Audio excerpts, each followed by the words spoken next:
Hi folks, and welcome to another year of my silly video game rankings. So every year I try to make a list of all the games that I played and try to rank them. So I don't really care about what the budgets of the games are, what year they released, or anything like that. All I care about is just doing a silly thing where I rank them in whichever order I think is best. So usually I don't really care so much about objective details about the game so much as my gut feeling about how good a game is. So that's what I use when I try to rank these games. So I try not to take it too seriously. So as usual, I'm going to start with a category of games that is basically I just tried to play the game. So I didn't actually finish the game or didn't get far enough to form a full opinion on it yet. And then we're going to follow up after that with the full list of games. So this year I played far fewer games than last year, and that's because I've just been busy. So I had a number of things going on this year. For one, I got married, which is amazing. And then we went to Japan on a really big trip. And then after that, I also did Japanese exams for the level 2s or the Japanese JLPT N4. So that required a ton of studying as well. It's just been a really busy year. So I've tried roughly, I think about 7 games and then played roughly 19 of them, I think it is. So, but I'll rank those anyway, just for fun. All right, let's get into it. 13 Sentinels. This is a narrative game by Vanillaware. I was originally going to play this game just for language practice, Japanese language practice for listening. But it actually has some pretty cool art and the music is great. And I think I'll be coming back to this one. I just happened to hit it at a time where I didn't have a lot of free time. And so I unfortunately just forgot some of the story bits. And the story is very intriguing and you need to be paying attention because there's a lot of time travel and bits there. So I'll probably be coming back to this. But so far it looks pretty cool. Lies of P. I played up to the first boss of this game. As was the theme, as you're going to hear for this year, I got really busy around the same time I was trying to play this game. And then after the first boss, I just sort of dropped off. It's extremely similar to other From Software style games like Dark Souls and such. I'd like to play it a bit more though. I think the combat is really cool. The theme, the Pinocchio theme, is a little bit strange to me so far. I want to have faith in this studio that they can pull off a really strange sounding theme like that. So I'm going to give it some more time. But yeah, I think the combat is maybe just good enough to hook me. So what I'm going to do is probably wait for a PS Plus discount or PS Plus free game or something like that to play this one. Like a Dragon: Infinite Wealth. I have such a spotty history with this series. I don't find the games to be incredible, but I find them to be good. And sometimes that's just good enough. And unfortunately, I never got around to finishing this particular game. I finished the previous one with my partner, and I love the style of humor in these games. Some of the jokes are actually laugh out loud hilarious. I did unfortunately sort of get burnt out on the gameplay loop a bit in here.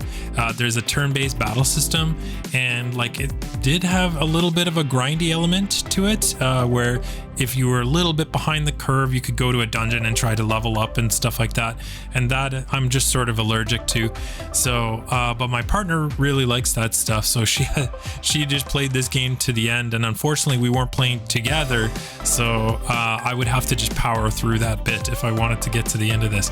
But either way, from what I did play, it's very funny and it's got a ton of charm to it. So it has that going for it. I might come back to this if I'm feeling more patient with this kind of style. No case should remain unsolved. I don't know what to think of this game yet. I think I just need to restart it because the first time I tried to play it, I was uncovering some clues, but the structure of the way that the mystery unfolds wasn't super clear to me. I think there were just parts that I didn't really connect to the story that they were trying to unfold. I think just because it was not in chronological order. Sometimes that works really well for me. In fact, a lot of the stories I love are not in chronological order. It's just that if you do it in such a way, it's very hard to connect to the story, the underlying story, until the very end, once you've uncovered some like extremely important bits that link it all together or something. So I do need to go back to this and give it another shot when I have more time. Cryptmaster. While I never finished this game, I loved what I played. The entire game is played with a keyboard, and so you don't even use your mouse at all, and or a controller for that matter. And that's because a lot of the game is played with basically open-ended text boxes, and you can just type whatever you want in as a response to riddles and even combat. So it plays a bit like a dungeon crawler. And then what you do is you type in your attacks, and as a reward, your loot, you actually get letters back. So that's a really interesting sort of innovative idea here. In fact, there's a lot of clever ideas in here. I just haven't had time to get through this game yet. I was initially playing with friends, but I think I'll be finishing it on my own. So I need to carve out some time to play it on my own. But this game has a ton of potential to end with a bang. I'm really liking what I'm seeing so far. Isles of Sea and Sky. This is another game that I was really enjoying, but just kind of got sidetracked by life stuff at the time. And because it's so puzzle heavy, I just felt like I was lost at where I was supposed to go. So the kind of hook of this game, or like the unique element of it, is that it's a bit of a Sokoban style puzzle game with like grid element, like you're in a grid and you push blocks around and such. But it's more open-ended with like an open world, so you can go to different parts of the world and try to solve puzzles with new abilities that you've received and such. So that part is actually kind of innovative, and I really enjoy it. I just need to give it more time, but so far really loving what I'm seeing. Hellblade 2. While I like most of the games I play because I'm pretty choosy about how I select them, there usually is about maybe one or two games a year that I just straight up don't like for one reason or another, and sadly Hellblade falls into the category this year. I really enjoyed the first game for a number of reasons, but the direction of this follow-up is so bad in my opinion that it feels almost downright cynical. The original game felt like an indie team that was punching above its weight, but this follow-up feels like the opposite. It feels like a much lesser AAA production. And if this is Ninja Theory's vision of what the future of games could be, I think it's actually kind of bleak. The visuals are incredible, don't get me wrong there, but the gameplay feels meager, kind of repetitive, and honestly just sometimes downright insultingly simple.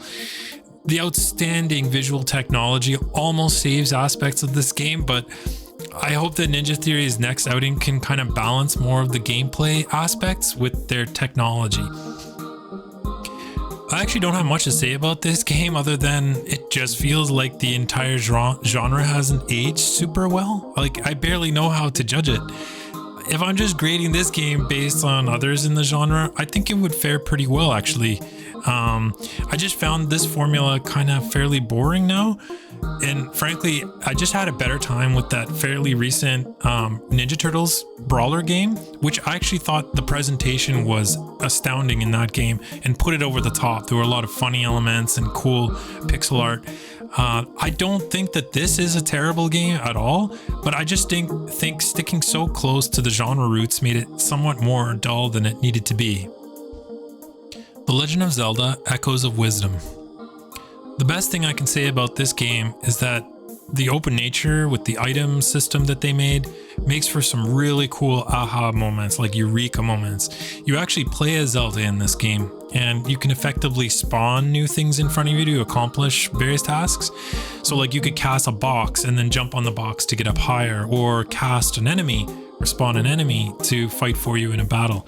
But I had a number of issues with this game that kept it from clicking with me 100%. I felt that some of the interactions kind of had squishy design, and like especially where you had no idea if you were accomplishing the task quote unquote properly or not, whether or not the game would even accept these sorts of like moments of lateral thinking that you might have.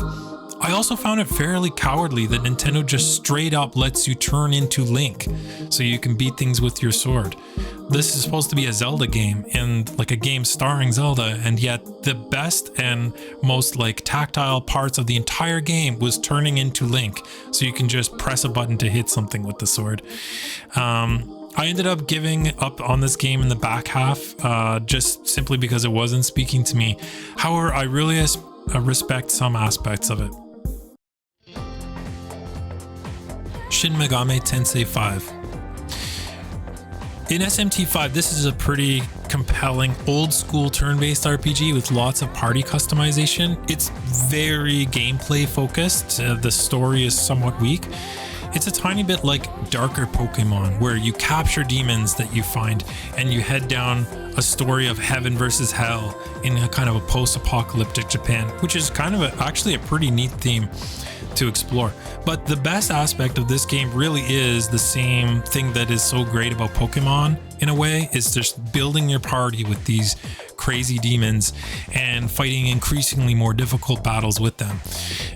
It's fairly grindy though, which I'm pretty allergic to, as I was saying before. My partner doesn't mind doing grindy stuff, so we played it together and she, went off and did some of the grinding sometimes, and she didn't mind that at all. So I actually got to see this game all the way to the end with her, and honestly, I had a pretty satisfying ending with the story, but I think the grinding was just a little too much for my liking. Persona 3 Reload. And would you look at that? It's another Atlus RPG on the list. So I played a lot of Atlus RPG stuff this year. This one's a remake of Persona 3. It's got the trademark visual flair and style that this team is now famous for. It even has an excellent soundtrack. My gripe with this game really just comes from the idea that the story takes a while to get up to speed, but also it's just like when you go to fight, you're in this one singular combat area. It's just this one giant tower for the whole game. So I love the social aspect in these games where you go into the town and you talk to people and you go to restaurants and stuff. It's so fun. But it's really the combat and the grindy parts that I really think that could be improved upon, both in this game and even some of their more recent titles. But yeah, so this is not for the faint of grindy heart, if anybody was looking to play this, but otherwise it's pretty cool. Valheim. This is a multiplayer survival game with a Norse or Viking theme to it. The best part of this game to me is this serene landscape. It's so nice to see such lush landscapes everywhere. Sometimes the brush is even dense enough to really give you a similar feeling to exploring nature in real life. Unfortunately, the gameplay structure is a little grindy and loopy. At least in my head, these sorts of games are effectively elaborate cookie clicker games where you get a small resource which can convert to a bigger resource, or lets you construct a bigger contraption which allows processing more different resources multiplied to infinity. This can spiral out of control to where you're upgrading tiny parts of your inventory by assembling fairly rare metals that take lengthy and risky ventures to go obtain. Again, not really my kind of thing, but there is a slice of audience that will hear that description and just say, yeah, sign me up. If you're that person, then I think this game's for you. Balatro. This is a game that hinges on a very simple premise. It's effectively roguelike poker. It's a simple premise which I find works both for and against it. It feels good to assemble your deck and see if it actually will best the requirements that are put forth for you. You can even buy various things in a store, and that's perhaps maybe the best element of the game itself, is you get to buy parts for your deck that you're going to juice the deck and make new combinations that didn't have before, and watching those combinations come together is really cool. However, the game is not without some issues for me. It's ultimately hamstrung by its very limiter of being based on a deck of cards. That's just too much randomness and uncertainty at the beginning of a run to me.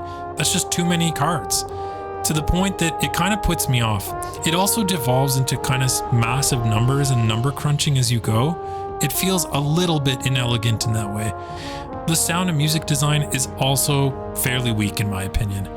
but there's still a lot of fun to be had, and those who would like a simple gameplay loop like this would really sink a ton of hours into this.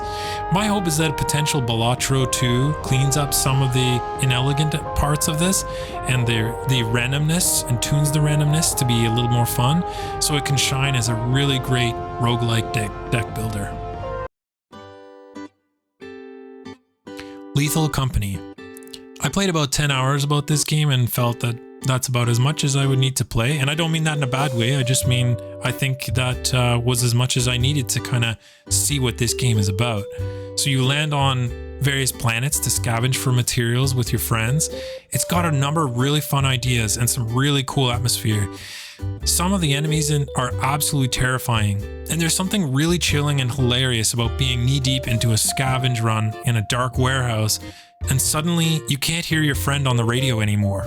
What got to them? You know, even the design of the drop-off point where you sell your items is really unique and interesting in this game.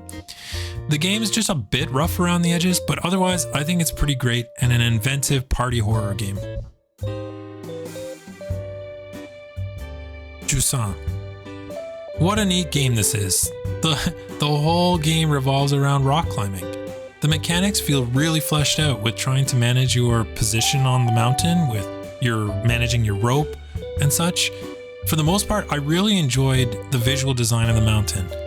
While I think some of this game could be too one-note for some people, I actually enjoyed the focus for the most part. There were times that felt pretty meditative. Overall, I think people should just give this a shot if you want a cool adventure that relies on somewhat unique gameplay.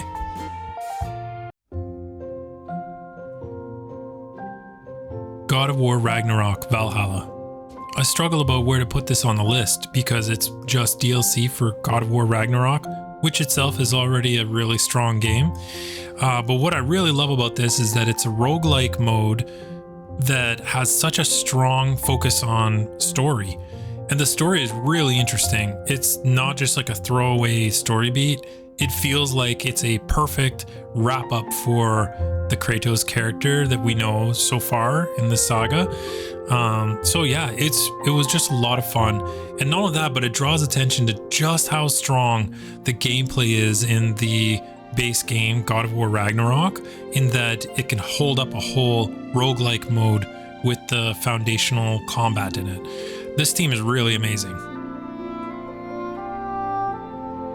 Helldivers 2. We're definitely into the upper crust of the list here, as it's like nearly impossible to rank these titles from here on in. So I'm going to give it my best shot. So Helldivers 2 is an excellent game. It's got amazing game feel.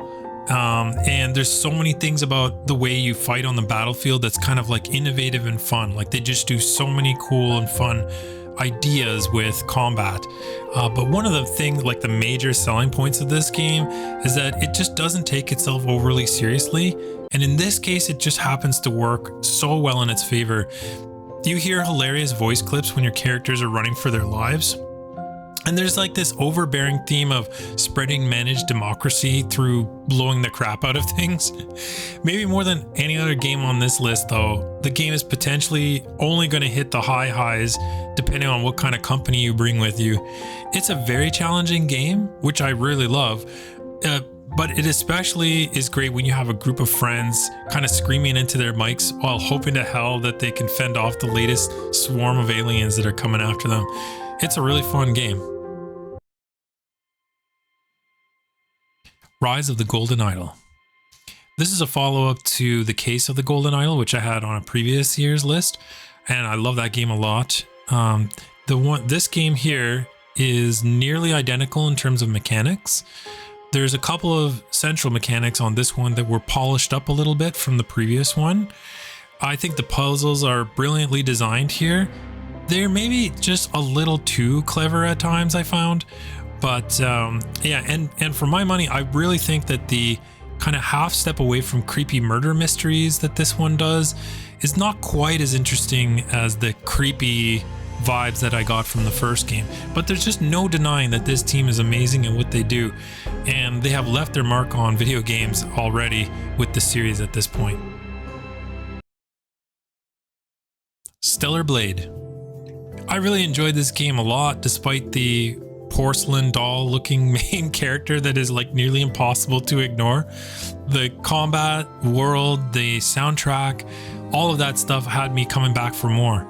It's slick, fast-paced, challenging, and rewarding. It's maybe also a tiny bit simplistic in terms of structure at times, but at least for me, it proves that if you nail your central gameplay, people will nearly forget about all the surrounding blemishes that could be there. I would absolutely play a follow-up to this, and I'm sure it would have equally excellent combat. Crow Country. If you've ever loved a survival horror game before, I think you kind of owe it to yourself to try Crow Country. I consider it a cute horror game. As the visuals are so deliberately dated, it's not really that scary, and just look at this. But it kind of evokes that same spirit as the old Resident Evil games, where you solve puzzles and get key items and manage your limited supplies. Everything feels so compact that it's actually a joy to navigate through this world. And what's more is that it packs in a nice little story. It's a really cool game. Definitely give it a shot. Cocoon. This was a really cool first project from Geometric Interactive. The company was started by former employees of Playdead, makers of Inside and Limbo, and you can kind of feel the DNA in there in the aesthetics. It's a really quiet game that's happy to just let you soak in the atmosphere while it sort of presents to you these mind-bending puzzles. And some of the visual effects in this game are unreal. They're just really well made. I kind of personally think that this game approached the limit of what most people would accept for puzzle complexity before being too much. But the result is a satisfying game that feels as much about feeling out a world as it is solving the next environmental puzzle box. A bonus is that some of the sound design in this game is impeccable, and the animations that go for all of the little elements in the world are equally really good. So yeah, this was definitely one of the best games I played this year, bar none. Silent Hill 2. It's so surprising to have this game even listed here at all, let alone this high on the list.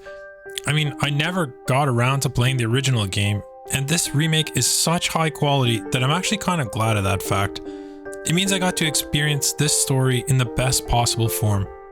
I can't even tell you how rare a thing it is to have a story this subtle and thoughtful that lets the player absorb it and think about it, and maybe ignore it altogether if they're just here for the spooky ride. It speaks to the care from not only the original team to craft a genuinely interesting tale, but also Bloober Team to take these ideas and transform it into something even better, with amazing performances, great technology, and literally some of the best environmental design I've ever seen in a game. Hats off to Bloober. Animal Well. This one kind of feels personally inspiring for me. As a game developer myself, seeing another developer create a whole world on their own is pretty inspiring. They made their own engine, they designed a world dripping with atmosphere, and even created game mechanics that feel inventive and interesting. I don't want to spoil too much about this game though, so I'm not going to actually show anything. Just know that it's awesome, and you should play it if you think you can handle these kind of semi-challenging platformer games that have a lot of like I don't know, puzzle elements to it, I guess I'll call it. But yeah, I'm very thankful for this game this year. Astrobot. This game feels like a triumph in a number of ways. It truly feels like the team was finally given the budget to make a full experience that many people could play. It's just packed with jolly gameplay. There's no other game on this list that is pared down to the absolute bare essentials until there's nothing left but moment-to-moment fun. It's not hyperbolic to say this is the best 3D platformer since Nintendo's Mario Galaxy. Asobi has made a lovable, accessible, joyful game that's paid homage to the legacy of games themselves and gives a sparkling vision that the future of these simple games is bright. Hats off, Asobi.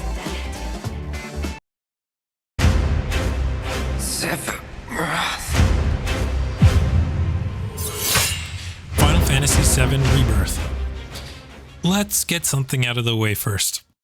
This game has its flaws. It's deliberately trying a lot of different ideas along the way to make it feel like a grand adventure.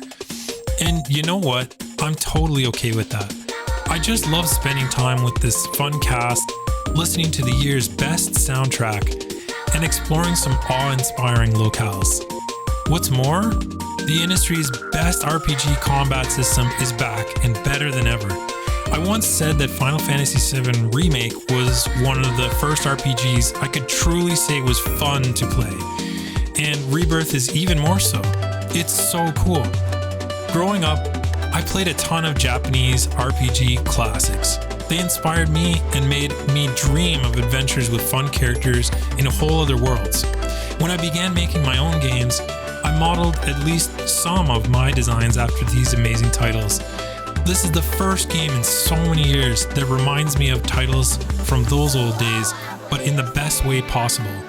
Hats off to Square for producing what I think is their best game ever made. And there you have it. There's my list for this year. So thank you so much if you've stuck around to watch this whole thing. And this has been a lot of fun for me to come up with my list and rank it as usual. And if you've got your own thoughts or your own rankings, let me know. So, all right. Thanks again.